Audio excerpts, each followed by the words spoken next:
फेसबुकमा आएपछि एकदम माने इम्पोर्टेन्ट कुरा चाहिँ के हो भनेपछि टाइम मेन्टेन भएन भने के भन्नु सबै थोक डाउन हुन्छ है।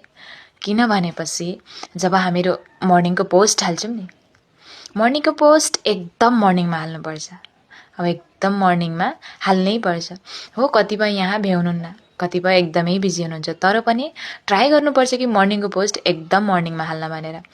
मैले कतिपय क्रिएटरहरूको देखेकी छु माने मर्निङको पोस्ट 11 बजे, 11:30 बजे, 10:30 बजे हुन्छन्, तर प्राय जस्तोले बिहानै म ओछ्यानमा मोबाइल खोलेर हेर्छु नि 3:30 बजे नै कसैले पोस्ट गरिदिनु भएको हुन्छ, कसैले 4:30 बजे, 5 बजे।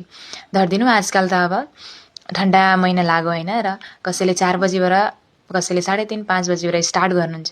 अब 10, 10:30 त मेन हो हाम्रो खाना बनाइ खुवाइ कतिपयको होइन, र त्यही बिचमा कतिजनाले पोस्ट गर्नुहुन्छ, तर कतिपय माने फलोवर्सहरू एक्टिभ हुनुहुन्न, त हाम्रो पोस्टहरूमा लाइक कमेन्ट अलिक डाउन भइहाल्छ होइन। अनि आफ्टरनुन पनि सेम, इभिनिङ हाल्ने टाइममा कतिपयको म आफ्टरनुन पोस्टहरू देख्छु। त्यो टाइममा अब हेर्नु है त, आफ्टरनुन टाइममा सबैजना एक्टिभ हुनुहुन्छ कि आफ्टरनुन पोस्ट हाल्नुपर्छ भनेर, र एउटाको देख्दा अरूले कमेन्ट गर्न थालिहाल्नुहुन्छ।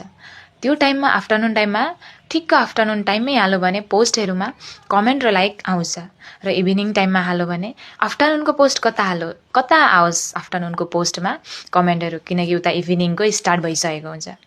अनि नाइटको पनि आजकल त 6 बजी कसैले गुड नाइट, 7 बजी गुड नाइट भनेर स्टार्ट हुन्छ, तर कतिपयको देख्छु म 10, 10:30 बजी बल्ल गुड नाइट पोस्ट हाल्नुभएको हुन्छ।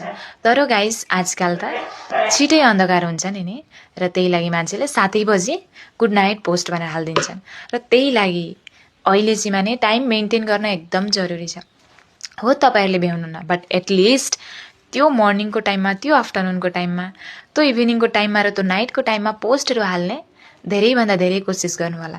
त्यही टाइममा हो पोस्टमा लाइक आउने, कमेन्ट आउने, एङ्गेजमेन्ट बढ्ने। बिना टाइममा हाल्यो भने त कसले हेर्ने, सबै आफ्नो ड्युटीमा बिजी हुनुहुन्छ, र सबैजना अघि बढौँ, सबैजनाले सबैजनालाई सपोर्ट गरौँ। धन्यवाद।